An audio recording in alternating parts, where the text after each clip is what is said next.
హల్లెలూయా, హల్లెలూయా. యుద్ధము యెహోవాది, జయము మనది. ఆమేనండి, గట్టిగా.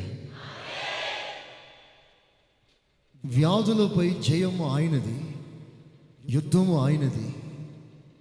ప్రతి విధమైన వ్యాధిపై జయము మనది. ఆమేన్.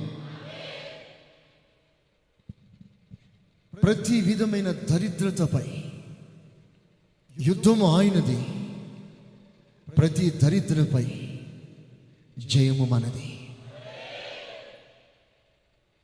మన దేవుడు మన పక్షమున యుద్ధం చేసేవాడు. తన ప్రజల క్షేమము కొరకు, నెమ్మది కొరకు రాజ్యాలను మట్టి కరిపించిన దేవుడు మన దేవుడు. నీవు క్షేమముగా ఉండాలని నీ కొరకు సర్వమును సిద్ధం చేసిన వాడే మన ప్రభు. నీ పాపములో నుండి నీకు ఒక విడుదల కలిగించడం మాత్రమే కాదు, నీ వ్యాధి నుండి నిన్ను స్వస్థపరచటానికి అదే శిలువలో దేవుడు ఒక ప్రణాళికను ఏర్పాటు చేశాడు. రక్తములో నుండి మనకు కలుగుతున్న రక్షణను బట్టి ఎలాగూ సంతోషిస్తున్నామో, గాయములను బట్టి కలుగుతున్న స్వస్థత విషయంలో కూడా మన విశ్వాసంతో క్లెయిమ్ చేసి మనం దాన్ని పొందుకోవాలి. గిద్యోను ఖడ్గము దేవుని ఖడ్గంగా మారింది. మోషే నోరు దేవుని నోరుగా మారింది. ఆది అపోస్తుల కాలములో తన సేవకులు చేతులు చాపినప్పుడు దేవుడు చేతులు చాపాడు. తన ప్రజల కొరకు దేవుని ప్రతినిధులు ఆయన సన్నిధికి వచ్చినప్పుడు దేవుడు తన వాక్కును విడుదల చేసి తన ప్రజల్ని బాగు చేస్తున్నాడు. ఆమేన్. కనుక ఈరోజు మనం వ్యాధికి సంబంధించిన ఏదైనా ఒక మాట చెప్పుకొని సంతోషంగా వెళ్ళిపోవడం కాదు. మన ముఖ్య ఉద్దేశం, మన దృష్టి ఈ రోగం మీద కాదు, ఈ వ్యాధి మీద కాదు. సమస్తాన్ని బాగు చేయగలిగిన వాడు క్రీస్తు. ఆయన వైపే మనం చూస్తాం, ఎవ్వరి వైపు మీరు చూడకూడదు. అందుకే ఈరోజు కూడా మన ప్రభు అయిన యేసు క్రీస్తు యొక్క ప్రత్యక్షత కొరకే మనం కనిపెడతాం. ఆయన త్వరగా రానై ఉన్నాడు. ఇది చివరి దినాలు కాదు, ఇవి చివరి గడియలు. ఆది అపోస్తుల కాలంలో అపోస్తులు ఏమని ఎలాగో జీవించారో తెలుసా? వారు జీవిస్తున్న కాలంలోనే ప్రభు వస్తారేమోనని వారు సిద్ధముతో వాళ్ళు ఆ రోజుల్లో జీవించారు. దైవజనుడు పౌలు ఉన్నాడు, అతని కాలంలోనే ప్రభు వస్తాడేమోనని భావించేవాడు. ఇది మనకు ఎలా తెలుసు అంటే, పౌలు గారు ఒక మంచి మాట అంటాడు, ప్రభు నందు నిద్రించుచున్న వారు మొదట లేస్తారు, ఆ మీదట సజీవులమై ఉన్న మనము అంటాడు. చూసారా? సజీవులమై నిలిచి ఉన్న మనము ఆయన ఎదుర్కొంటాం. అంటే ఆయన జీవిస్తున్న రోజుల్లోనే ప్రభు వస్తాడని ఎక్స్పెక్ట్ చేశాడు. ఆ రోజుల్లోనే పరిశుద్ధులు ఆ విధంగా జీవించగలిగితే ఈ కడవరి క్షణాల్లో ఉన్న మనం ప్రభు కొరకు ఎంత ఎదురు చూడాలి. కనుక ఈరోజు కూడా ఒక ముఖ్యమైన విషయాన్ని కొన్ని నిమిషాలు మీతో పంచుకొని మీ అందరి కొరకు ప్రార్థన చేయాలని నా గదిలో మీ అందరినీ జ్ఞాపకం చేసుకొని వస్తున్నాను. ఆలస్యమైన ఎవరు వెళ్ళిపోవటానికి ప్రయత్నం చేయకండి. కుటుంబాలతో వచ్చిన వారు కుటుంబాలతో ప్రార్థన చేయించుకొని వెళ్ళాలని మీ కాపరిగా నేను మిమ్మల్ని కోరుతున్నాను. నా గదిలో విశేషముగా మీ కొరకు ప్రత్యేకంగా ఒక్కొక్కరి కొరకు ప్రార్థన చేశాను. నా కోరిక అంతా ఏమిటంటే, ఈ 12 రోజుల ఉపవాస పండుగల్లో మన ప్రతి కుటుంబం దీవించబడాలి. ఆమేన్. మన ప్రయాసం అది.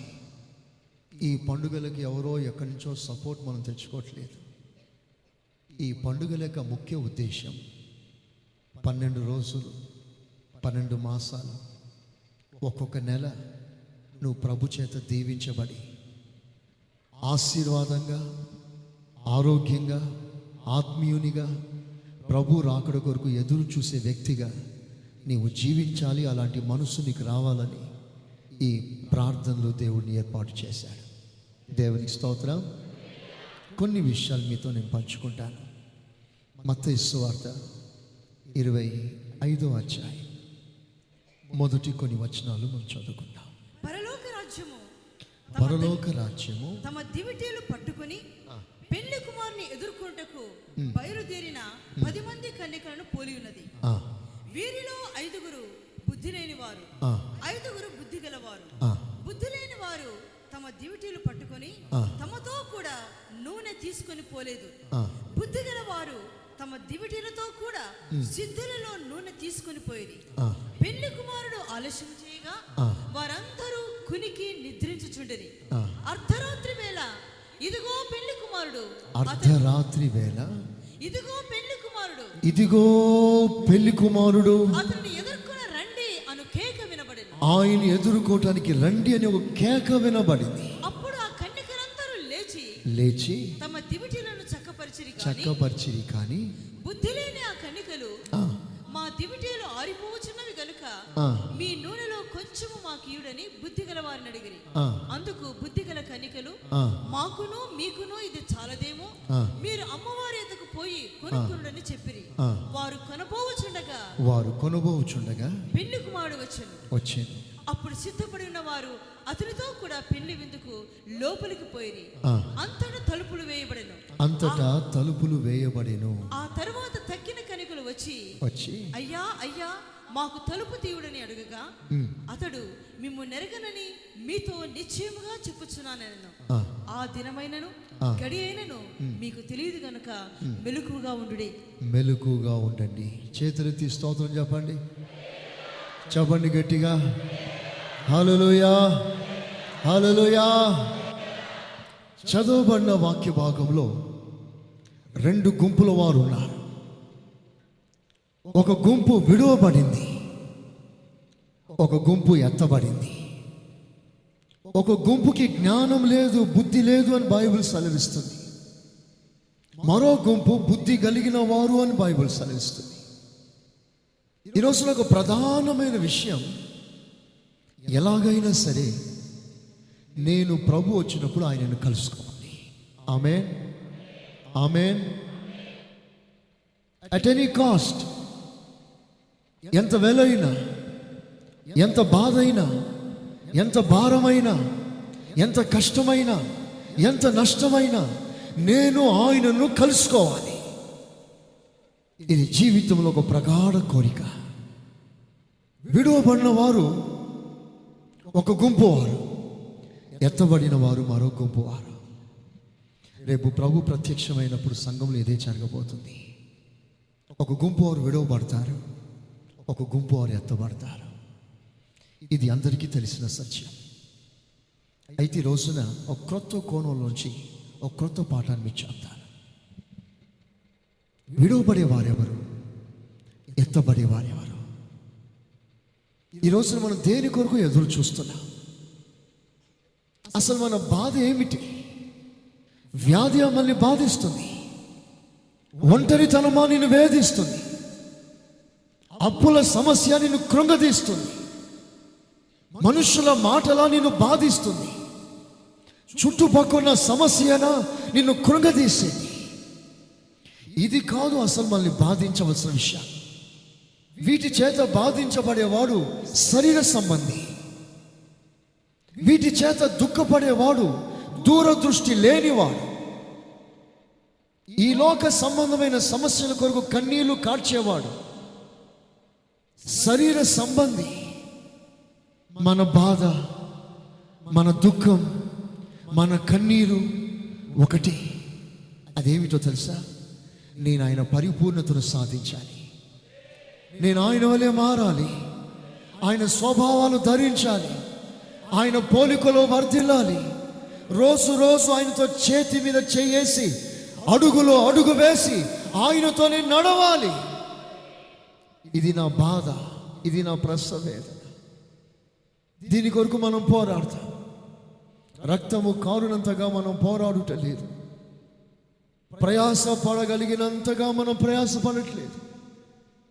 సరిపడ ఆహారం దొరుకుతుంది, తిని తృప్తి పడుతున్నాం, ఈ లోకంలో క్షేమంగా గడిచిపోతుందని ఆలోచిస్తున్నామే కానీ నిత్య రాజ్యమును కూర్చున్న చింత మళ్ళీ వేధించట్లేదు, మళ్ళీ బాధించట్లేదు.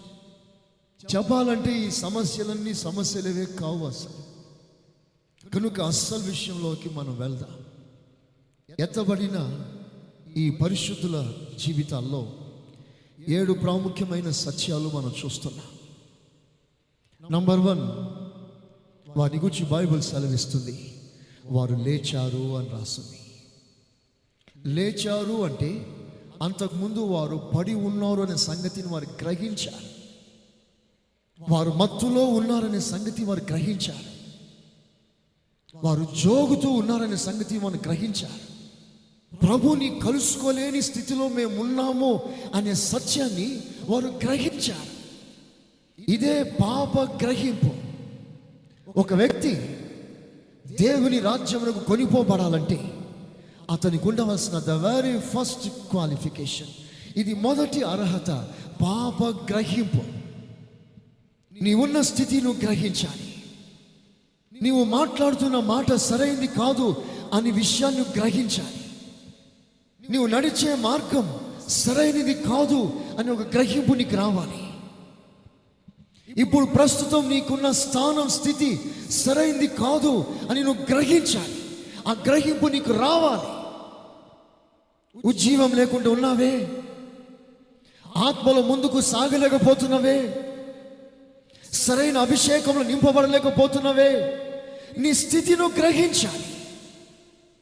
ఎక్కడ పడి ఉన్నాం, రేపు ప్రభువుని కలుసుకోవటానికి మనం సిద్ధంగా ఉన్నామా లేదా, ఈ గ్రహింపు మనకు అవసరం.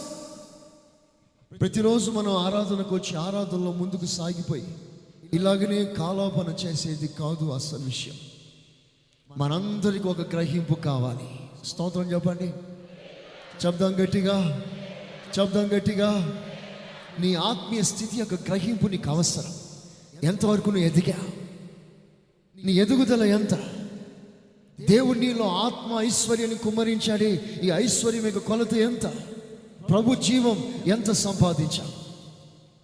మొదట గ్రహింపు, ఆ తర్వాత వారు లేచారు.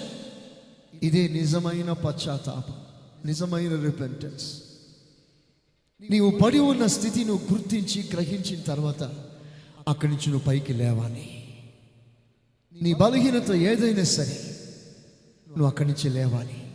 లేచిన తర్వాతనే క్రీస్తు మహిమ నీ మీద ప్రకాశిస్తుంది. ఆమేన్. నీవు లేవకపోతే అసలు మహిమ నీకు లేదు. మహిమ గల రాజ్యంలోకి సిద్ధపరచగలిగిన మహిమ నీ వెంకను ఆస్వాదించట్లేదు, పొందలేదు. నీ స్థితిని నువ్వు గ్రహించు, లేవాలి. ఇదే సరైన మారు మనసు, సరైన పశ్చాత్తాపం. వీరి జీవితంలో 7 విషయాలు మనం చూస్తున్నాం. కానీ 7 విషయాలు మీతో చెప్పను, కానీ ఒక విషయాన్ని స్ట్రెస్ చేస్తాను. వారు మొదట గ్రహించారు, రెండవదిగా వారు తమ స్థితి నుంచి వారు లేచారు, మూడవదిగా వారు సరి చేసుకున్నారు, చక్కపరుస్తున్నారు, తమను తాము చక్కపరుచుకుంటున్నారు, నాలుగవదిగా దీపాలను వెలిగించారు, ఐదవదిగా ఆ దీపకాంతిలో ప్రభు కొరకు ఎదురు చూస్తున్నారు, ఆరవదిగా దీపంలో మాత్రమే కాకుండా వారు తమ యొద్ద సిద్ధెలో నూనె సిద్ధంగా ఉంచుకున్నారు, ఏడవదిగా వారు కొనిపోబడ్డారు. స్తోత్రం చెప్పండి గట్టిగా, చెప్పండి గట్టిగా. హల్లెలూయా, హల్లెలూయా, హల్లెలూయా, హల్లెలూయా, హల్లెలూయా.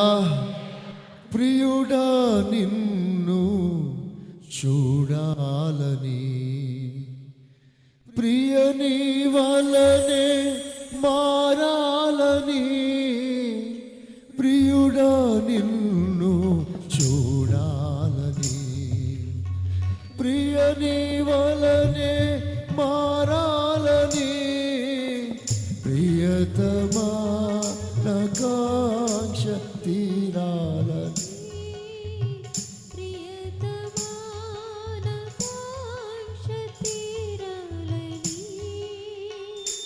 ప్రియమార కోరినే యేసయ్యా నా ప్రియా ఎప్పుడో నిరాకడ సమయం ఎప్పుడో నిరాకడ సమయం యేసయ్యా నా దురవస్థలలో ఒంటరినై దుమికే ధూళిగా మారినను దురవస్థలలో ఒంటరినై దుమికే ధూళిగా మారినను దూరాన నీ ముఖ దర్శనము దూరాన నీ ముఖ దర్శనము ధృవతారగా నాలో వెలిగెను యేసయ్యా నా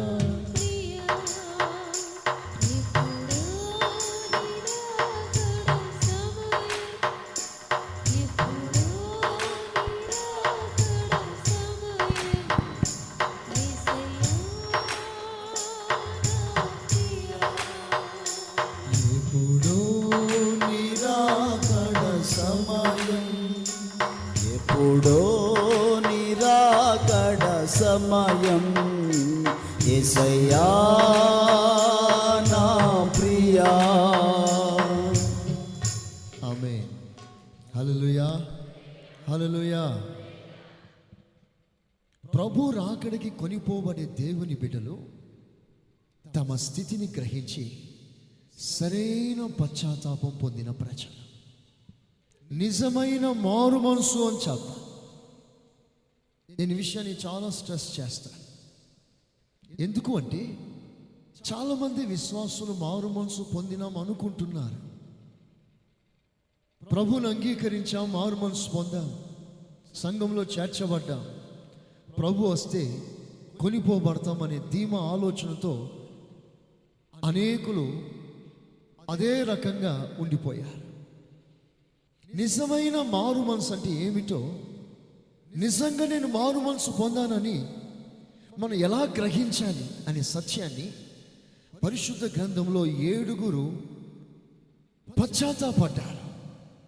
వాళ్ళు చెప్పిన మాట ఏంటంటే, ఐ హ్యావ్ సిన్డ్, నేను పాపము చేశాను అని కన్నీళ్లు కార్చారు, రోధించారు, ప్రభు సన్నిధిలో కనికరం కొరకు వేడుకున్నారు. కానీ వారిలో ఎంతమంది అంగీకరించబడ్డారు, ఎంతమంది నిరాకరించబడ్డారు? ఈ రోజున నీవు పొందిన రక్షణ సరైనదా కాదా? ఈ విషయం మనం చాలా శ్రద్ధగా ఆలకించాలి. రక్షణ పొందినప్పుడు, మారు మనసు పొందినప్పుడు దేవుడు మనలో ఎలాంటి హృదయాన్ని ఆశిస్తున్నాడు? ఆ భక్తుల జీవితం నుంచి 2-3 విషయాలు నేను త్వరగా నేను చెప్తాను. చదవండి. నిర్గమకాండం 9వ అధ్యాయం 27వ వచనం. ఇది చూడగా ఫరో మోషే అహరోనులను పిలువనంపి నేను ఈసారి పాపము చేసి ఉన్నాను, పాపము చేశాను, ఐ హావ్ సిన్డ్. యెహోవా న్యాయవంతుడు, నేనును నా జనులను దుర్మార్గులము, మేమే దుర్మార్గులం. ఇంత మట్టుకు చాలు ప్రభువా. ఇకను బ్రహ్మాండమైన ఉరుములు వడగండ్లు రాకుండునట్లు యెహోవాను వేడుకొనుడి. మిమ్మల్ని పోని చేస్తాను, మిమ్మల్ని ఇకను నిలుపనని వారితో చెప్పగా, ఇది ఫరో మారు మనసు, స్టోన్ హార్టెడ్ రిపెంటెన్స్. ఇతని మారు మనసు ఎలాంటిదో అంటే, ఆపద వచ్చినప్పుడు, కష్టాలు వచ్చినప్పుడు, సమస్యలు వచ్చినప్పుడు నేను పాపిని అని ఏడుస్తాడు. ఇంగ్లీష్లో ఒక మంచి మాట రాస్తుంది, a repentance born in storm died in calm. A repentance born in storm died in calm. తుఫానులో మారు మనసు పుడుతుంది, కష్టాలు వచ్చినప్పుడు మారు మనసు పుడుతుంది, తుఫాను అణిగిపోయినప్పుడు మారు మనసు అణిగిపోతుంది. దీనినే మరో మాటలో చెప్పాలంటే డెత్ బెడ్ రిపెంటెన్స్ అంటారు.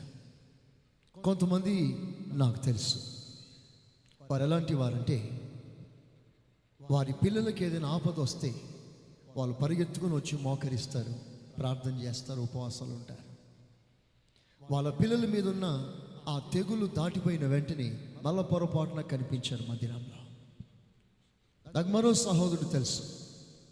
అతడు ఎప్పుడు వస్తాడంటే చర్చికి, ఎప్పుడైనా లోపలి భాగంలో కానీ బయట కానీ ఏదైనా చిన్న యాక్సిడెంట్ అయిందంటే, కొంచెం తల తిరిగిందంటే అప్పుడు వస్తాడు మందిరానికి, తర్వాత రాడు. వీరందరూ ఎవరు అంటే తమ జీవితాన్ని కఠినపరుచుకున్నవారు. అంటే వారు ప్రభుని వాడుకుంటున్నారు, అక్కర్ల కొరకు వాడుకుంటున్నారు, మీ వ్యాధి కొరకు దేవుని వాడుకుంటున్నారు, మీరింట్లో సమస్యల కొరకు దేవుని వాడుకుంటున్నారు, ఆపద మొక్కులు మొక్కుకుంటున్నారు. ఆపదలు తీరిపోయిన వెంటనే ప్రతి ఒక్కడు దేవుని సన్నిధిని మానుకోవటాన్ని నిర్లక్ష్యం చేయటానికి తెగిస్తున్నారు. ఇది ఫరో లాంటి మారు మనసు. ఇలాంటి వారు ఎంత పశ్చాత్తాపడ్డా, ఎంత కన్నీరు కార్చినా ఆ పశ్చాత్తాపంను బట్టి వారు దేవుని రాజ్యం చేర్చబడారు. నేను అంటున్నాను, ఈ రోజున మీరందరూ మారు మనసు పొందారు కదా, మన హృదయం ఎలాంటిది? Are you stone-hearted? దేవుని వాక్యం స్పష్టంగా నీకు బోధిస్తుంటే అంగీకరించగలుగుతున్నావా? నీ స్థితిని గ్రహించగలుగుతున్నావా? నీ హృదయం ఎలాంటిది? చూడండి, పాత నిబంధన కాలంలోనే దేవుడు తన సేవకుల ద్వారా మనలో ఉండే ఆ రాతి గుండె విషయంలో ముందే ప్రవచనం చెప్పి, నేను దాన్ని మార్చేస్తాను, ఆ రాతి గుండెకు బదులుగా నేను మాంసపు గుండె మీకు ఇస్తాను అన్నాడు. హల్లెలూయా, హల్లెలూయా. దేవుని కార్యమును స్పందించలేకపోతున్నావు, కారణం ఏంటంటే నీకు రాతి గుండె ఉంది. దేవుని కార్యాల విషయంలో శ్రద్ధ చూపట్లేదు, కారణం ఏంటంటే నీకు రాతి గుండె ఉంది. నీవు అనుకుంటున్నావు పశ్చాత్తాపడ్డాను అని, నీవు అనుకుంటున్నావు మారు మనసు పొందానని. నీలో రాతి గుండె ఉన్నంత వరకు నీది సరైన మారు మనసు కాదు. అందుకే దేవుని వాక్యం సుత్తే వంటిది. నీ గుండెల్లో ఉన్న రాతిని తునకలు తునకలుగా చేసి నిన్ను తన వైపు తిప్పటానికి దేవుడు అన్ని కోణంలోంచి తన వాక్యం ద్వారా నిన్ను సంధిస్తున్నాడు, నిన్ను పగలగొడుతున్నాడు, నిన్ను నలుపుతున్నాడు. నువ్వు ఎలాగైనా సరే నీలో ఉన్న కఠినమైన మనస్తత్వం ఉంది, కఠినమైన మనస్తత్వం, నువ్వు అనుకున్నదే సాధించాలనే మనస్తత్వం, నీవు పట్టిన కుందేలికి 3 కాలు అంటున్నవే. దేవుడు ఏదో చేయాలనుకుంటున్నాడు, దానికి అడ్డుగా ఉన్నా, దానికి ఆటంకంగా ఉన్నా. కారణం రాతి గుండె. ఒకవేళ నీవు దేవుని కార్యానికి అడ్డుగా ఉన్నావేమో, ఆటంకంగా ఉన్నావేమో, దేవుడు ఒకటి తలంచుకుంటే నువ్వు మరొకటి తలస్తున్నావేమో, దేవుని ప్రణాళిక ఒకటైతే నువ్వు మరో విధంగా ఆలోచిస్తున్నావేమో. దీనంతటి కారణం రాతి గుండె. అది పగలాలి. దేవుడు మాంసపు గుండెలోనే రాస్తాడు. ఆమేన్, ఆమేన్, ఆమేన్. రాతి గుండెను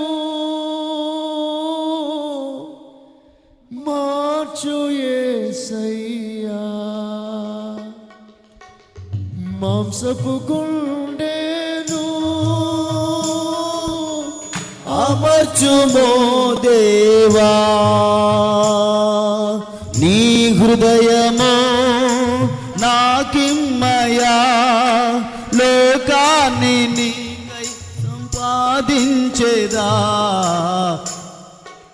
సంవత్సరములు గతించుచుండా నన్ను నూతనపరచుము.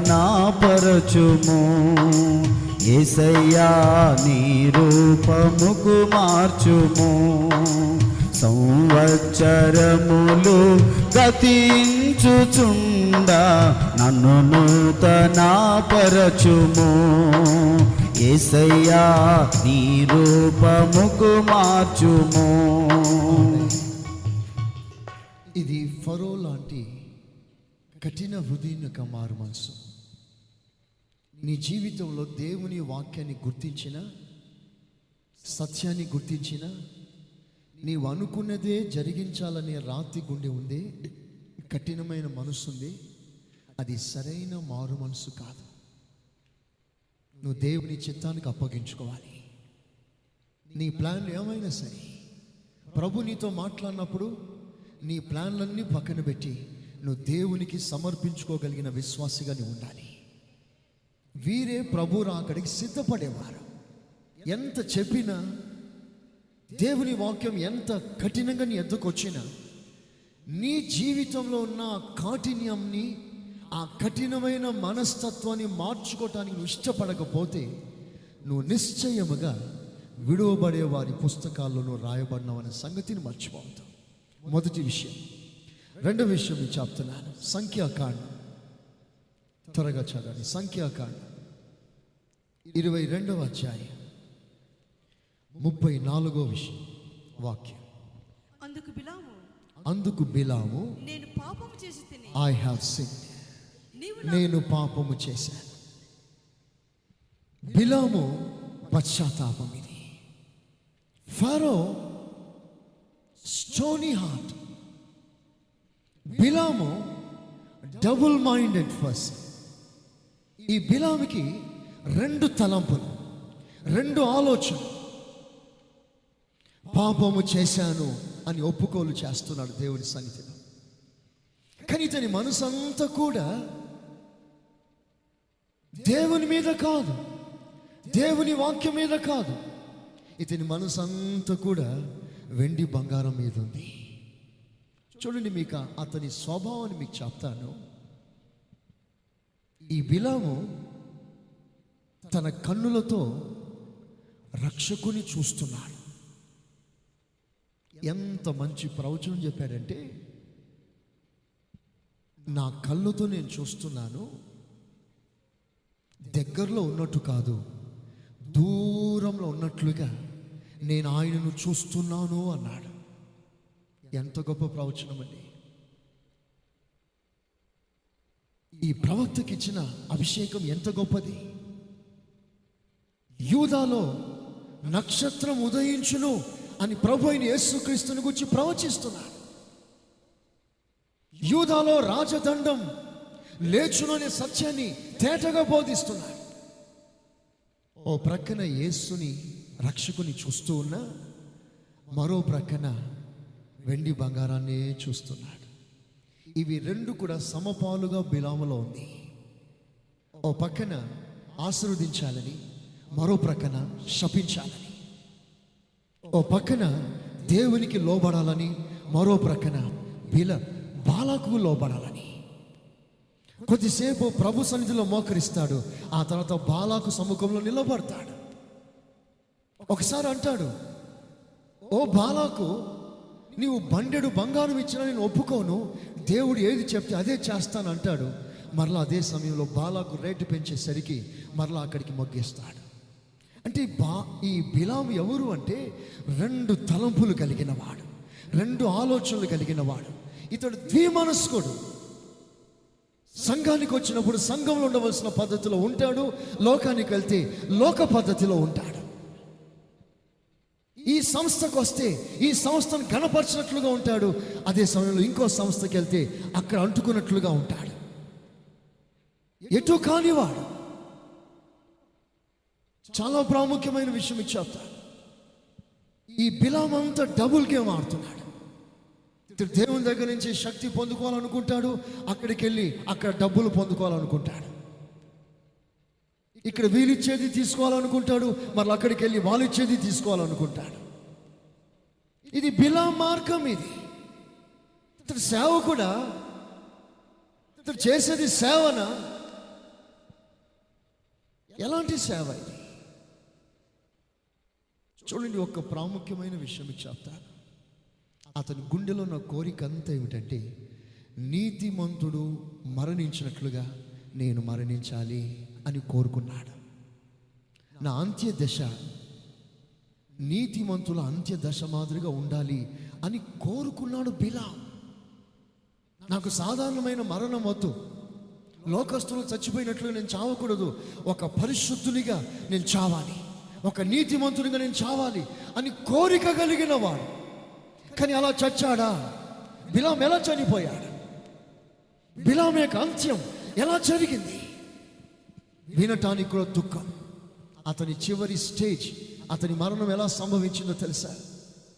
శత్రువులతో చేతులు కలిపి, శత్రువులతో ఏకమై ఇశ్రాయేలుకు విరోధంగా యుద్ధం చేయడానికి వచ్చి యుద్ధ భూమిలో చచ్చాడు.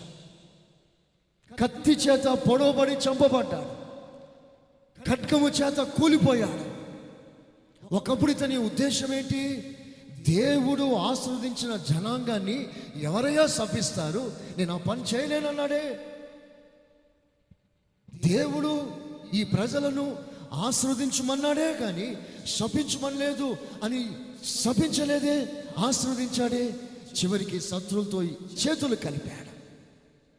ఇతని మైండ్ ఎలాంటిదంటే, ఇతడు కొట్టడు కానీ కొట్టిస్తాడు, ఇతడు శపించాడు కానీ శపించే ప్రణాళికను శత్రువుకి చెప్తాడు. ఇదే బిలాము బోధ. బిలాము బోధ అంటే ఇతడు నేరుగా శపించాడు, కానీ ఇశ్రాయేలు ఎలా శాపగ్రస్తులు అయిపోతారో ఆ ప్లాన్లు ఇస్తాడు శత్రువుకి. ఇప్పుడు మీకు చెప్తాను అసలైన విషయాన్ని, జాగ్రత్తగా వినండి.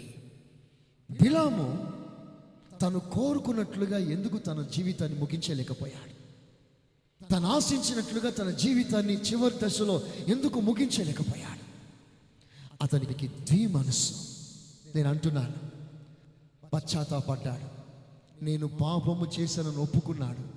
కానీ అతని పశ్చాత్తాపం, అతని మారు మనసు అంగీకరించబడలేదు. ఈ వాజ్ రిజెక్టెడ్. కారణం డబుల్ మైండెడ్. నేను అంటున్నాను, నీవు మారు మనసు పొందావు అంటున్నా, నేను రక్షణ పొందాను అంటున్నా, కానీ నీ జీవితంలో ఈ మనస్తత్వం ఉన్నంత వరకు నీ రక్షణకి సరైన ఆశీర్వాదం కలగదు. 2 మాటలు, 2 తలంపులు, 2 ఆలోచనలు. ఆనాడు దైవజనుడు ఏలియా అంటాడు ఇశ్రాయేలు వైపు చూస్తూ, ఎన్నాళ్ళ మట్టుకు మీరు 2 తలంపుల మధ్యలో తడబడతారు?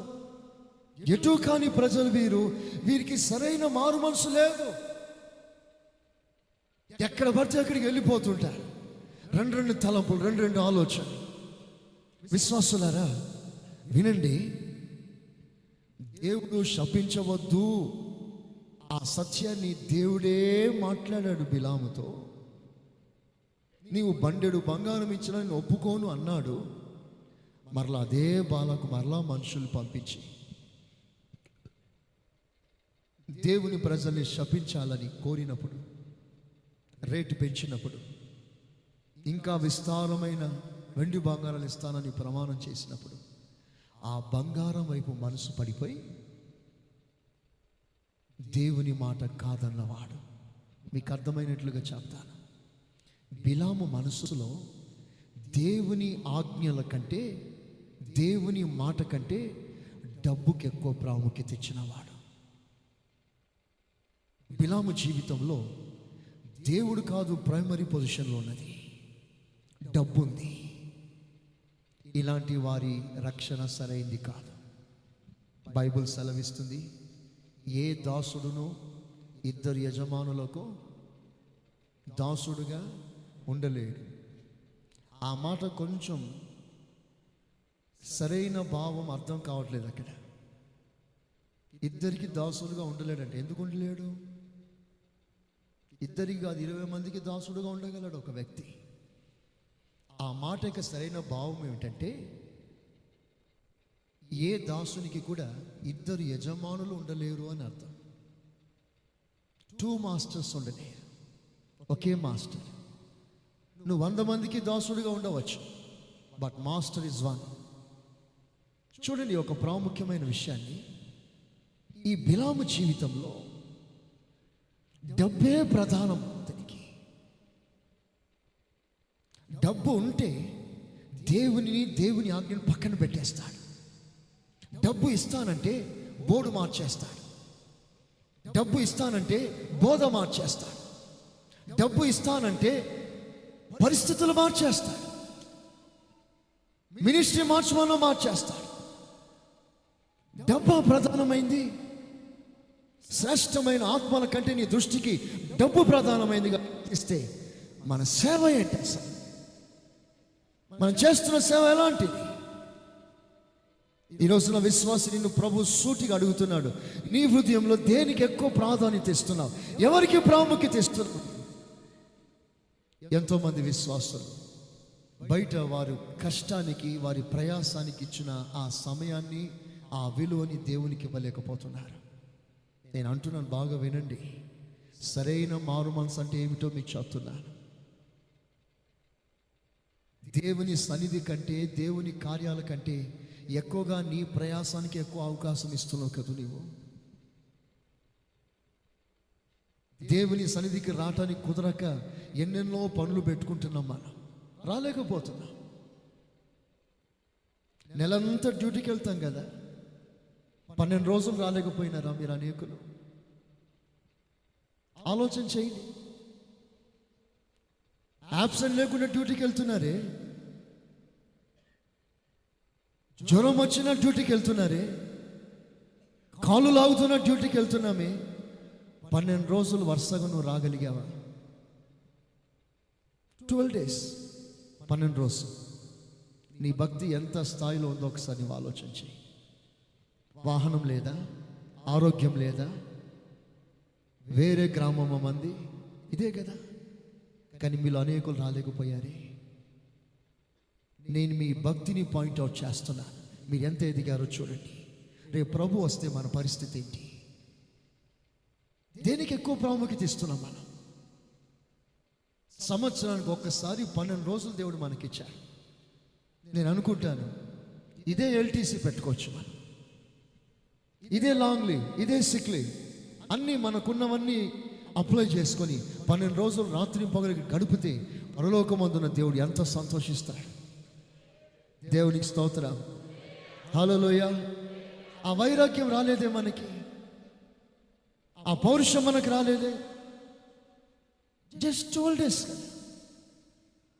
నేను ఇలాగో మాట్లాడుతున్నాను, మీరు బాధపడకూడదు, కానీ మీ భక్తిని మీరే పాయింట్అవుట్ చేసుకోండి. నిజమే, నెలంతా నేను వెళ్తున్నాను ఉద్యోగానికి, సంవత్సరాలు 12 రోజులు నేను ఇక్కడ వరుసగా రాలేకపోయాను. మొదటి రోజు వస్తాను, లాస్ట్ రోజు వస్తాను అనుకుంటున్నా. విశ్వాసులారా, మీ హృదయంలో ఏది టాప్ లిస్ట్లో ఉంది? ఇతడు ప్రవక్త, 10 మందికి బోధించేవాడు, అంత మాత్రమేనా? ఉన్నతమైన దర్శనం కలిగిన వాడు. ఇశ్రాయేలు గురించి అంటాడు, వీరు పడుకున్న ఆడసింహం వంటి వారు, వీరిని ఎవరు లేపగలరు అని ప్రవచనాలు చెప్పి వాళ్ళకు విరోధంగా యుద్ధం చేయటానికి వెళ్ళాడు. వాళ్ళు ఎలాగో వాళ్ళని జయించలేడని తెలుసు కదా, ఎందుకు యుద్ధానికి వెళ్ళాడు? డబ్బు. ఆ డబ్బే యుద్ధ భూమిలో, మరుభూమిలో అతను చంపించింది. బైబిల్ అదే సెలవిస్తుంది. ధనాపేక్ష సమస్తమైన కీడుకు మూలం. కొందరు దాన్ని ఆశించి నానా బాధలు తెచ్చుకుంటున్నారు, పొడిచి చంపుకుంటున్నారు. డబ్బు. డబ్బే మనకు కావాలి, సేవ కాదు. డబ్బే మనకు కావాలి, ఆత్మీయ జీవితం కాదు. మరి నీ దృష్టికి ఏది విలువైంది? దేనికి ఎక్కువ ప్రాముఖ్యత ఇవ్వగలిగినావు నీవు? ఇది బిలామారు మనసు, double minded repentance. That's in no way it was unuseful for you. ప్రియమైన విశ్వాసులారా, మన మారు మనసును ఒకసారి మనం పరీక్ష చేసుకుంటున్నాం. నీలో రాతి హృదయం ఉంటే నీకు సరైన మారు మనసు లేదు. నీ మనస్సాక్షి కఠినపరుచుకున్నావేమో, వాత వేసుకున్నావేమో, చలనం లేకుండా జీవిస్తున్నావేమో, నీకు మారు మనసు లేదు. రెండవదిగా నువ్వు 2 తలంపుల మధ్యలో ఉన్నావేమో. మీకు ఒక విచిత్రమైన గుంపును చూపిస్తాను. విచిత్రమైన గుంపు. వారెవరో తెలుసా? యెహోవా దేవునికి ఆరాధన చేసేవాళ్ళు, ప్రార్థన చేసేవారు. ఇది ముగించిన తర్వాత మరలా బయలుదేవత దగ్గరికి వెళ్తారు. ఇటు వీళ్ళకి బలులు అర్పిస్తారు, ఇటు సభలకు వస్తారు, ఇక్కడ కష్టపడతారు, మరలా అక్కడ జాతరలకు వెళ్తారు, తిరునాళ్ళకి వెళ్తారు. ఇటు ప్రార్థన వీరుల సమావేశం ఉందని చెప్తే అన్యులతో కలిసి చెట్లకు వెళ్తారు, చెట్లకి వెళ్ళి అక్కడ కోసుకొని తింటారు. వీళ్ళని కోస్తే కానీ సరిగా రారు. చూడండి బైబిల్లో ఆ మాట ఎంత చక్కగా రాస్తుంది. రాజుల మొదటి పుస్తకం 17వ అధ్యాయం చూడండి, 33వ వాక్యం చూడండి. రాజుల మొదటి పుస్తకం 17వ అధ్యాయం 33వ వాక్యం. రెండో రాజుల పుస్తకం, ఓకే, రెండో రాజుల పుస్తకం 17వ అధ్యాయం 33వ వాక్యం. ఈ ప్రకారముగా వారు యెహోవా యందు భయభక్తులు గలవారై ఉండి, వారు యెహోవా యందు భయభక్తులు గలవారై ఉండి, తాము ఏ జనుల నుండి పట్టబడిరో, అదిగో ఏ మతంలో నుంచి, ఏ జాతిలో నుంచి, ఏ పరిస్థితిలోంచి వారు వచ్చారో ఆయా జనుల మర్యాద చొప్పున, ఆయా జనుల మర్యాద చొప్పున తమ దేవతలను పూజించుచూ ఉండిరి. తమ దేవతలను పూజిస్తూ ఉన్నారట. నేటి వరకు తమ పూర్వ మర్యాదల ప్రకారము వారు చేయుచున్నారు. చేస్తూ ఉన్నారు. యెహోవా యందు భయభక్తులు మానక, యెహోవా యందు భయభక్తులు పూనక వారితో నిబంధన చేసి, మీరు ఇతర దేవతలకు భయపడక. చాలు, అక్కడ రెండు రకాల మనస్సు కలిగిన వారు. ఇటు దేవుని ఆరాధిస్తున్నారు, అటు విగ్రహారాధన చేస్తున్నారు. 40-41 వచనాలు కూడా ఆ మాట రాస్తుంది. 40 and 41 కూడా చూడండి. తర్వాత వారు ఆయన మాట వినక తమ పూర్వపు మర్యాద చొప్పుననే జరిగించుచూ వచ్చిరి. ఆ ప్రజలు అలాగున యెహోవా యందు భయభక్తులు గలవారైనను తాము పెట్టుకున్న విగ్రహములను పూజించుచూ వచ్చిరి. భయభక్తులు గలవారైనను, భక్తి ఎక్కువనే, కానీ అదే సమయంలో వారు విగ్రహారాధన చేస్తున్నారు. వీరే ద్విమనస్కులు, రెండు తలంపులు కలిగిన వారు. ఇటు వెచ్చగా లేరు, అటు చల్లగా లేరు. మరి వీరు ఎక్కడ ఉన్నట్టు? ప్రభులో నుంచి బయట ఉమ్మి వేయబడిన ప్రజలు. మీరు సంఘంలో ఉన్నారు అనుకుంటున్నారు, కానీ సంఘంలో లేరు. నాలో నుండి నేను మిమ్మల్ని ఉమ్మి బయట వేసేసాను అంటాడు. నాలో నుండి అంటే సంఘంలో నుండి. మనం ఈ షెడ్లో ఉన్నాం, మనుషులు కట్టిన ఈ గుడారంలో ఉన్నాం, కానీ ఆత్మదేవుడు కట్టిన ఆ సంఘంలో మనం లేవు. మనస్తత్వం నిన్ను బహిష్కరిస్తుంది సంఘంలో నుంచి. అందుకనే యాకోబు రాస్తాడు, మనస్కులారా సరైన మారు మనసు పొందండి, పశ్చాత్తాపడండి, మీ హృదయాన్ని చింపుకోండి అంటాడు. మీ హృదయాన్ని చింపుకోండి. రెండు తలంపులు కలిగిన వారు. చదువు నా మాటని. యాకోబు పత్రిక 1వ అధ్యాయం 8వ వాక్యం, 4వ అధ్యాయం 8వ వాక్యం. అట్టి మనుష్యులు ధీమనస్కుడై తన సమస్త మార్గముల యందు అస్థిరుడు గనుక ప్రభువు వలన తనకేమైనా దొరుకునని ఏమీ దొరకదు. కొంతమంది లక్కీ లాటరీ మాదిరిగా పడతారు. ఇక్కడ లక్కీ లాటరీ వేసినట్లుగా దొరికితే దొరికింది, లేతే లేదు అనుకుంటారు. లాటరీ మాదిరిగా వేయకండి, ప్రభు దగ్గరికి రాకండి. ఆయనే నిజమైన దేవుడు. ఆమేన్, ఆమేన్, ఆమేన్. ఆయన ఒక విగ్రహం కాదు, మట్టి బొమ్మ కాదు, రాతి బొమ్మ కాదు. ఆయన సజీవుడు. ఆయనతో వచ్చి ప్రతి వారికి బదులిచ్చేవాడు, సమాధానం ఇచ్చేవాడు, స్వస్థత ఇచ్చేవాడు. 4వ అధ్యాయం 8వ వాక్యం చూడండి. దేవుని యుద్ధకు రండి, అప్పుడు ఆయన మీ యుద్ధకు వచ్చును. పాపులారా మీ చేతులను శుభ్రం చేసుకొనుడి. ద్విమనస్కులారా మీ హృదయాలను పరిశుద్ధపరచుకోండి. చూసారా ప్రియమైన విశ్వాసులారా, రెండు తలంపులు కలిగిన వారు చాలా మంది ఉన్నాం కదా. రెండు ఆలోచన. అటు లోకాన్ని విడిచిపెట్టట్లేదు, ఇటు సంఘాన్ని విడిచిపెట్టట్లేదు. అటు లోక సంబంధిగా ఉండడం మానుకోవట్లేదు, ఇటు సంఘంలో విశ్వాసం ఉండడం మానుకోవట్లేదు. ఇది చేస్తున్నావు, అది చేస్తున్నావు. ఇక్కడ భక్తి పూనుకుంటున్నావు, అక్కడ లోక సంబంధమైన కార్యాల్లో నిమగ్నమైపోతున్నావు. నీ భక్తి వ్యర్థమే, నీ పశ్చాత్తాపం, నీ మారు మనసు సరైంది కాదు. పౌలు కూడా ఒక మంచి మాట రాస్తాడు. పౌలు భక్తుడు చూడండి, కొరింథీయులకు రాసిన మొదటి పత్రిక 10వ అధ్యాయం 21వ వాక్యం చూడండి.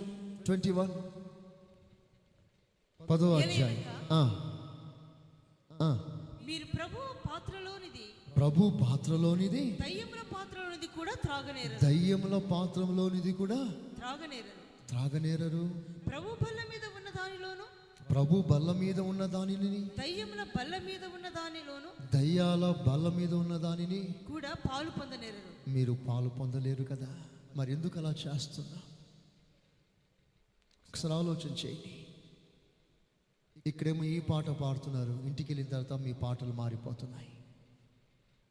ఇక్కడికి వచ్చేటప్పుడు ఒక రకమైన వస్త్రధారణలో, పెండ్లికి వెళ్ళేటప్పుడు మరో రకమైన వస్త్రధారణలో.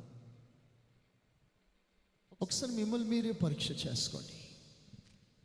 మనం యథార్థ హృదయంతో ఎల్లప్పుడూ ఒకే రీతిగా ఉందాం. ఆమేన్.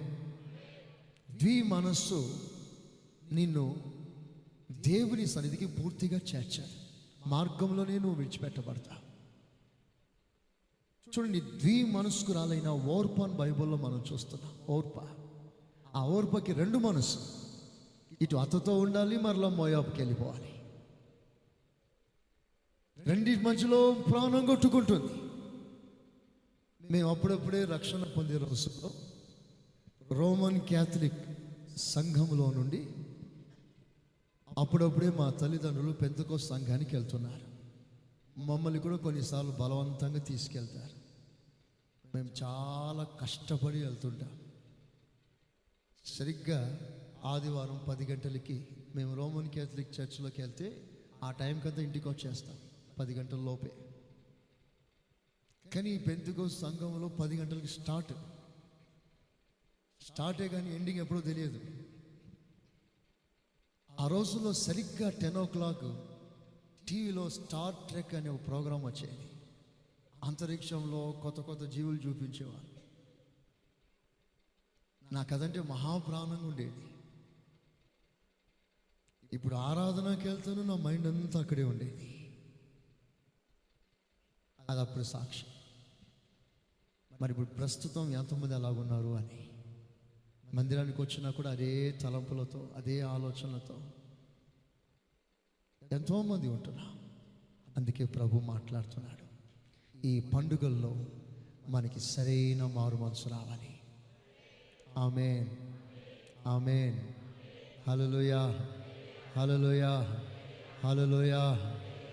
ఒకే మనసు, ఒకే ఆలోచన. సచ్చినా బ్రతికినా నీతోనే ఉంటాను. చెప్పాలి ఆమేన్. ఈ ప్రాణం అనేది ఉంటే అది నీతో ఉంటుంది. ఈ ప్రాణం అనేది పోతే నీతోనే పోతుంది. అలాంటి వాళ్ళు గొప్పగా దీవించబడ్డారు. అలా చెప్పేవారు దేవుడు నాకు ఇచ్చాడు. ఆమేన్, హల్లెలూయా. అందుని బట్టి నేను అతిశయంగా మాట్లాడుతున్నాను. కొంతమంది ఉన్నారు అలా అవకాశం కొరకు ఎదురు చూడట్లేదు. సచ్చినా బ్రతికినా ఇక్కడే సమాధి అయిపోవాలంతే. రెండు మనస్తత్వం కలిగిన వారు ప్రమాదానికి దారి. ఈ పాముకి 2 నాలుకలు ఉంటాయి, మీకు తెలుసా? అంతే, అది ఎందుకే ఇప్పుడు కరెక్ట్గా స్ట్రైట్గా వెళ్ళదు, అది వంకర టింకర్గా వెళ్తుంది.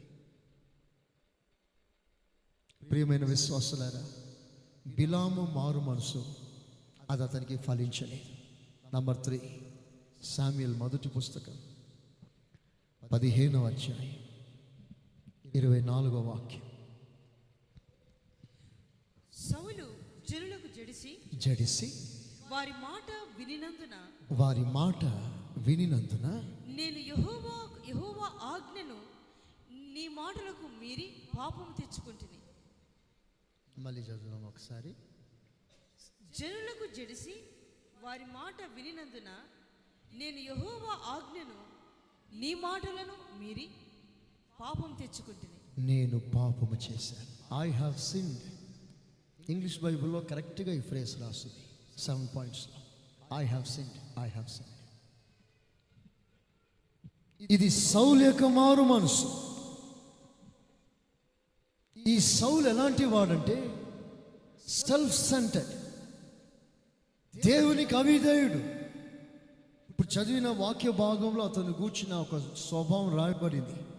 ఏమిటా స్వభావం అంటే మనుషుల మాటకు లోబడి, మనుషులకు భయపడి, మనుషులకు జడిసి నీ మాటను మీరిపోయాను.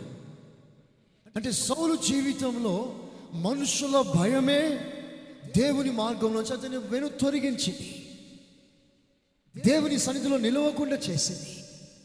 ఎంతోమంది ఉన్నారు, వాళ్ళకి భయపడి, వీళ్ళకి భయపడి, ఆ కుల కట్టలకు భయపడి, వాళ్ళ వంశానికి భయపడి, సత్యం తెలిసిన, మార్గం తెలిసిన, నిజమైన దేవుడిని తెలిసిన మీ కుటుంబీకులకు భయపడి, మనుషులకు భయపడి సత్యంలో రాకుండా అనేకులు ఉండిపోతున్నారు. ఎంతోమందికి తెలుసు సత్యం అంటే ఏమిటో, యేసు అంటే ఎవరో అన్నీ తెలుసు, రాలేకపోతున్నారు. భయపడి గడప దాటలేకపోతున్నారు. యోబు చెప్పినట్లుగా. ప్రియమైన విశ్వాసులారా, సౌలు యొక్క జీవితంలో మనం చూస్తున్న ఒక ప్రాముఖ్యమైన విషయం, బలులు అర్పించుట కంటే చెప్పండి మాట వినుట శ్రేష్టం. సౌలు యొక్క మెంటాలిటీ ఏమిటంటే ఏదో ఇచ్చి ప్లీజ్ చేస్తాం దేవుణ్ణి. దేవునికి మాత్రం లోబడాడు, దైవ సేవకునికి లోబడాడు, మనుషులకు భయపడతాడు, వాళ్ళ మాట వింటాడు, మనుషుల ముఖస్థుతి కొరకు బ్రతికేవాడు, మనుషులను సంతోషపెట్టేవాడు. దైవజనుడు పౌలు అంటాడు, నేను మనుషులను సంతోషపెట్టగోరిన ఎడల నేను దైవ సేవకుని కాకపోతున్నాను. మనుషులను సంతోషపెట్టిన పిలాతు యేసు ప్రభుని సిలువకు అప్పగించాడు. మనుషుల్ని సంతోషపెట్టకండి, మనం దేవునికే మనం భయపడాలి, మనం దేవునికే లోబడాలి. సౌలు పశ్చాత్తాపం, నేను పాపము చేశాను అని ఏడ్చాడు, కానీ ఆ పశ్చాత్తాపం అతనికి వర్కౌట్ అవ్వలేదు. He was damned. అతను నశించిపోయాడు. నీవు కూడా అవిధేయుడవేమో, తిరుగుబాటు చేస్తున్నావేమో, దేవుని మాటకు లోబడట్లేదేమో, దైవ సేవకులు చెప్పిన మాటని మనసారా తిరస్కరిస్తున్నావేమో, నీ మారు మనసు సరైనది కాకపోతుందేమో ఒకసారి ఆలోచించి. అందుకే సరైన మారు మనసును గురించి మనం ఆలోచిస్తున్నాం. ఇది సౌలు యొక్క మారు మనసు. మరో విషయం మీకు చెప్తాను. యెహోషువ పుస్తకం 7వ అధ్యాయం 20వ వాక్యం. ఆకాను యెహోషువతో, ఇశ్రాయేలు దేవుడైన యెహోవాకు విరోధముగా నేను పాపం చేసి తిని నిజముగా నేను పాపం చేశాను. Surely I have sinned. ఏడ్చాడు, ప్రలాపించాడు, గుండె బాదుకున్నాడు, నేను పాపం చేశాను అని ఏడ్చాడు. But no use, he was stoned to death. అతను మరణ శిక్ష విధించబడింది. అతని పశ్చాత్తాపం, మారు మనసు అతను రక్షించలేదు. ఇప్పుడు చూడండి, సౌలు జీవితంలో పశ్చాత్తాపడ్డాడు, మారు మనసు పొందుతున్నాడు. అయ్యో నేను పాపం చేశానని గొంతెత్తి ఏడ్చాడు. ఆయనను సౌలు తృణీకరించబడ్డాడు. దానికి ఒక మూల కారణం ఏంటంటే, సౌలు జీవితంలో కూడా రెండు ఆలోచనలు ఉంటాయి. రెండు ఆలోచనలు. వీలే శరీర సంబంధం.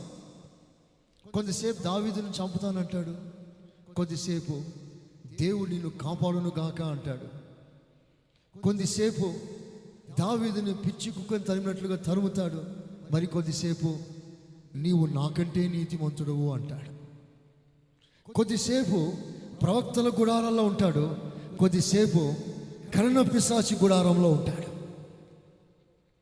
ప్రవక్తల మధ్యలో ఒక ప్రవక్త అని పేరు పొందుతాడు, తర్వాత కర్ణ పిశాచి దగ్గరికి వెళ్ళి సోది చెప్పుకుంటాడు.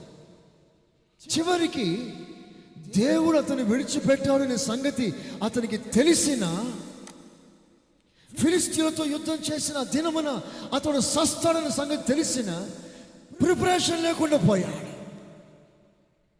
తన జీవితాన్ని సిద్ధపరచుకోకుండా పోయాడు. కనీసం ఆఖరి క్షణంలోనైనా రేపు నేను మరణిస్తున్నానని నాకు తెలిస్తే నేను ఈరోజు సిద్ధపడతానే, నీవు అదే చేస్తావే. రేపు నీకు అంతిమ పిలుపు పిలుస్తుంది అని నీకు తెలిసినప్పుడు ఈ రోజంతా ప్రభులో గడుపుతావు కదా, ఉపవాసం ఉంటావే, సరి చేసుకుంటావే. అది చేయలేకపోయాడు సౌలు. ఫిలిస్తీయులతో యుద్ధం చేస్తున్నప్పుడు అతడు మరణం అవుతాడనే సంగతి తెలిసి కూడా తన జీవితాన్ని సరి చేసుకోకుండానే వెళ్ళాడు, ఆత్మహత్య చేసుకొని సచ్చాడు, నరకానికి వెళ్ళిపోయాడు. మరి ఈ ఆకాను విషయం ఏంటి? ఈ ఆకాను దేవునికి ఇవ్వవలసినది, దేవునికి చెందవలసినది, దేవుని ధనాగారంలో ఉంచవలసింది తన కొరకు తీసుకున్నాడు, తన ఇంట్లో ఉంచుకున్నాడు.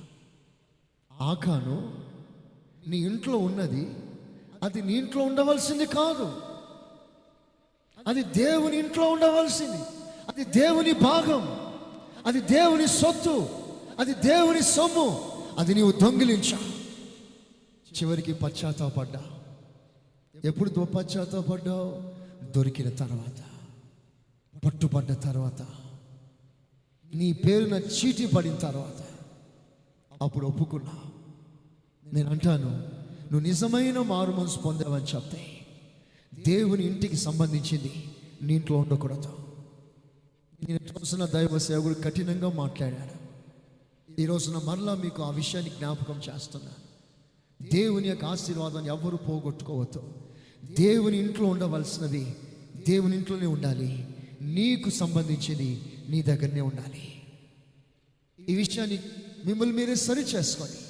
ఇలాగున దేవునికి ఇవ్వవలసిన విషయంలో దొంగిలించి నేను మారు మనసు పొందానంటే ఇది సరైన మారు మనసు కాదు. కొంతమంది ఇలాంటి దొంగలైతే, కొంతమంది రకరకాల దొంగలు. బొగ్గు దొంగలు ఒకరైతే, ఇనుము దొంగలు మరొకరైతే, చెప్పుల దొంగలు మరొకరైతే, సీడీల దొంగలు మరొకరైతే. ఒకసారి మీరు ఆలోచన చేయండి. ఏది ఏమైనా ఒక సరైన మారు మనసు మనకు రావాలని ప్రభు నిన్ను ఉద్దేశించి నీతో మాట్లాడుతున్నాడు. ఈ పండుగల్లో నీ ఇలాంటి పరిస్థితులను పూర్తిగా మారిపోవాలి. కష్టపడి పనిచేసి ఏదో ఒకటి సంపాదించాలి. ఎవరైనా సరే ఇలాంటి బలహీనమైన వాటికి మీరు తోడ్పడకుండా, దిగజారిపోకుండా మీ మనస్సాక్షి మీరు కాపాడుకోండి. దేవునికి స్తోత్రం, దేవునికి స్తోత్రం. నువ్వు దేవుడు పైనుంచి నిన్ను చూసి ఏమంటున్నాడో ఒకసారి నువ్వు ఆలోచించి. దశమ భాగాన్ని దొంగిలించినప్పుడు, దేవుని సన్నిధిలో నువ్వు దొంగని ముద్రించబడినప్పుడు నువ్వు దేవుని రాజ్యానికి ఎలా పాత్రుడవుతావు? నువ్వు కాలేవు. అలాంటి వారికి సరైన మారు మనసు లేదు. 5th విషయం, 6వ విషయం మీకు చెప్తున్నాను. చదవండి. మత్తయి సువార్త 27వ అధ్యాయం 4వ వాక్యం. నేను నిరపరాధి రక్తమును అప్పగించి పాపము చేసి I have sinned. నేను పాపము చేశాను. ఇది యూదా ఇస్కరియోతు యొక్క పశ్చాత్తాపం. విచిత్రమైన విషయం ఏంటంటే పశ్చాత్తాపడ్డాడు, ఏడ్చాడు. నిరపరాధిని అప్పగించానే అని ఏడ్చాడు, పశ్చాత్తాపడ్డాడు. తర్వాత ఏం చేశాడు? వెళ్ళి ఊరేసుకొని చచ్చిపోయాడు. ఎవరి దగ్గర పశ్చాత్తాపడ్డాడు? మనుషుల దగ్గరికి వెళ్ళి పశ్చాత్తాపడ్డాడు. ఎవరికి ద్రోహం చేశాడో అతని కాళ్ళ మీద పడలేదు. అంటే యూదా రైట్ వేలో అప్రోచ్ కాలేదు. ఎవరి యొద్ద క్షమాపణ అడగాలో, ఎవరి యొద్ద పశ్చాత్తాపడాలో అతని దగ్గర పశ్చాత్తాపడలేదు. ఎంతోమంది ఉన్నారు, పుణ్యం కావాలని, క్షేమం కావాలని, ఆరోగ్యం కావాలని ఎక్కడెక్కడికో వెళ్తారు. ఎక్కడెక్కడికో వెళ్ళి ఏదో చేస్తారు. క్షేమం రావాలి, పాపాలు పోవాలని. నీ పాపాలు పోవాలంటే ఎక్కడో వెళ్ళి తల వెంట్రుకలు కానీ, కోళ్ళు కానీ ఇలాంటి బలులు అర్పిస్తే నీ పాపాలు పోవు. You must come to an right person. ఒక సరైన వ్యక్తి దగ్గరికి నువ్వు రావాలి. నిన్ను నీ పాపములను క్షమించగలిగిన వాడు ఒక్కడే, ఆయన పేరే యేసుక్రీస్తు. ఆమేన్. అతడు ఒక్కడే నీ పాపములను క్షమించగలిగిన వాడు. యూదా ఇస్కరియోతు మారు మనసు అతనికి ఫలించని. మీకు ఇంకో విషయం నేను చెప్తాను. బైబిల్లో ఏసా ఉన్నాడు. ఏసా, అతని గురించి బైబిల్ సెలవిస్తుంది, ఆ మీదట అతడు కన్నీళ్లతో పశ్చాత్తాపముతో దుఃఖముతో వేడుకున్నాడట, పశ్చాత్తాపడ్డాడంట. అతడు అంగీకరించబడలేదంట, నిరాకరించబడ్డాడట. దీనికి కారణం ఏంటంటే దేవుడు సమయం ఇచ్చినప్పుడు నువ్వు రాలేదు, అవకాశం ఇస్తున్నప్పుడు నువ్వు రావట్లేదు. పొందవలసిన సమయంలో నువ్వు పొందాలి. ఆయన దగ్గర నువ్వు తీసుకోవాల్సిన సమయంలోనే తీసుకోవాలి. బైబిల్లో చాలా స్పష్టంగా రాస్తుంది, యెహోవా దొరుకు కాలమున అని రాస్తుంది. ఆయన దొరికే కాలం ఉంది. యెహోవా దొరుకు కాలమున ఆయన వేడుకో. ఇదే అనుకూలమైన సమయం, ఇదే రక్షణ దినం. ఈ దినమును నిర్లక్ష్యం చేస్తే మరలా మనము భయంకరమైన పరిస్థితులు వెడనాడబడాల్సిన పరిస్థితి. ఆ రోజుల్లో నోవా కాలంలో కూడా దేవుడు వెయిట్ చేశాడు, ప్రజలు వస్తారని, వాళ్ళని చేర్చుకుందామని. నీతి న్యాయం కలిగిన దేవుడు తలుపులు వేసిన తర్వాత ఇంకా 7 రోజులు కనిపెట్టాడు ప్రజల కొరకు. మారు మనసు పొంది రండి, నేను లోపల చేర్చుకుంటాను. తలుపు వేసింది నేనే, మరలా నేను మీకు తీస్తాను. వెయిట్ చేశాడు, రావాల్సిన సమయంలో రాలేదు. విశ్వాసులారా, మన పరిస్థితి ఏంటి? చివరిగా ఒక విషయం నేను చెప్పి ముగిస్తాను. సరైన పశ్చాత్తాపం, సరైన పశ్చాత్తాపం అదే తప్పిపోయిన కుమారుని గురించి ఒక మంచి మాట రాస్తుంది. చదవండి, లూకా సువార్త 15వ అధ్యాయం 18వ వాక్యం. నేను లేచి నా తండ్రి ఎదుకు వెళ్ళి. లేచి, చూసారా? లేచి అంటే తన స్థితిని తాను గ్రహించాడు. ఎక్కడ పడిపోయాడో, ఏ స్థితిలో దిగజారిపోయాడో తన స్థితిని తాను గ్రహించాడు. తర్వాత లేచాడు. నేను లేచి నా తండ్రి ఎదుకు వెళ్ళి, తండ్రి, నేను పరలోకమునకును విరోధముగా నీ ఎదుటను పాపం చేసి ఐ హావ్ సిన్డ్, నేను పాపం చేశాను అని తన పశ్చాత్తాపంతో ఒప్పుకొని తిరిగి తండ్రి ఎద్దకు వచ్చాడు.